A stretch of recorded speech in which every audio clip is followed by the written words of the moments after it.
This is Where You Live with Gene and Tony. We've been broadcasting from the Concierge Landscape Studios, and we're brought to you by Extreme Exteriors and American Family Insurance, the Kim Bennett Agency. It's time now for a message from the Minnesota Multi-Housing Association. The MHA Minute is brought to you by Pest Control Services. When you need an exterminator, you want someone reliable and effective. Call Greg Keener at Pest Control Services 952-894-9748. Pest Control Services is a proud member of Angie's List and a member of the Minnesota Multi-Housing Association. That's Pest Control Services 952-894-9748. And tell Greg that Gene and Tony sent you. Did you know that the members of the Minnesota Multi-Housing Association, or MHA, provide over a quarter of the state's housing? That's housing for more than 1 million residents. The members of MHA agree to abide by a professional code of ethics, and they know that happy residents are key to a successful business. When you're out looking for your next apartment, remember that rental references are a two-way street. Before you rent, ask if the owner is a member of MHA. If not, ask why not, and tell them to visit mmha.com. That's two M's, mmha.com. If you're an owner or manager or even an accidental landlord, you owe it to yourself to learn how the Minnesota Multi-Housing Association, its classes, certification programs, resources, staff, and faculty can help you succeed. Don't be a good landlord. Be a great one. Visit mmha.com, mmha.com. I want to kind of wrap up this discussion we were having, Gene, about reasonable accommodation for a disability, because I think it's important for homeowners associations to get the message that they do have to comply with federal fair housing laws. I'd like to make a few suggestions along that line. An HOA should have a policy and a procedure for members to make a request for a reasonable accommodation. You should have something in place. You should have paperwork. You should have a procedure. Ask your attorney to help you with that. This is a legal issue that could get you in lots of hot water if it's mishandled. So get some legal advice on it.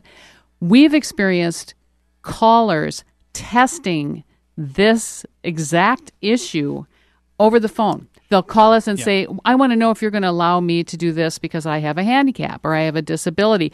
And what we learned is that there are people out there testing rental properties for sure. And it won't be long before associations hear it, too. That actually was something that was brought up on our show, I want to say about 3-4 months ago. And, of course, in Florida. It always happens in Florida first. But there were actual professional testers testing fair housing issues in homeowner associations specifically. Well, and that's going to happen here. You can bet your bottom dollar. And they're gathering information for a class action lawsuit. This isn't benign. This isn't, it's really, they're looking for problems. So make sure you know how to answer these questions.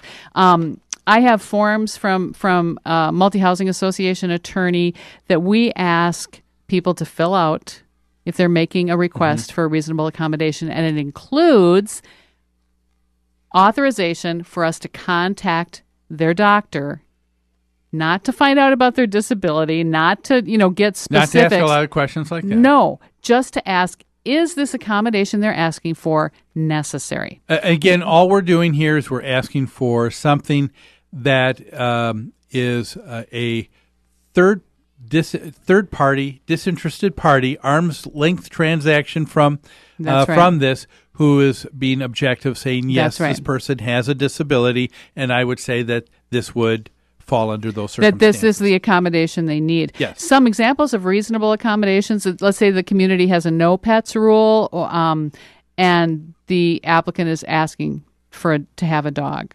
Or that, let's say that the policy of the property is to deliver notices door to door, and the person with a disability says, I can't receive them that way, I need them mailed to me. That kind of thing is considered to be a reasonable request. So, get some legal advice. Yeah, now, you say you have some forms, so those would be something you'd be happy to make available to our listeners? No, I would not. Not at all? Nope, you need to talk to your attorney. Okay, you want them to get that. Yeah, this isn't a generic form that's out there everywhere. This was specific to our needs at New Concepts. Okay. And again, I would like to also just emphasize the idea of the reasonable request. It would be so nice, wouldn't it, if people would be able to sit down and be able to say, is this the only way that we can accomplish this? Is there another way that we can accomplish the same thing? That, to me, is being a neighbor. That is being considerate. The perfect description of what's reasonable. Often, if I'm trying to make a decision for myself or figure out how to do something, I can't think of every possible solution. I may be fixated on one solution, and getting input from other people is very helpful. Yeah. In the webinar that I went through talking about how to deal with difficult people, one of the things that I brought up with folks is when you deal with someone who is very difficult, very abrasive in their nature, in their personality, it's easy to want to dismiss the person. Yeah. And that's a defensive reaction. Yeah, get out of my face. And when you get into a situation like this, people easily get very defensive, and they're saying, "You've offended me," right? And we've talked about that whole issue. You know, being offended is the worst crime you can commit in our society today. That's right. But if people would put that aside, sometimes I have found over the years, the person that I really don't like, and I don't like how they say things, even they still have good ideas. Yeah, still isn't something that true? worth considering. And why spite your nose to save your face, as the saying goes, you know. Well, hey, we have a few minutes left. Let's take another listener question. Okay. And this is from an email that you received, Tony, I think. And it said, hello, I only get to hear your show occasionally. Love to hear your personal experience with this question.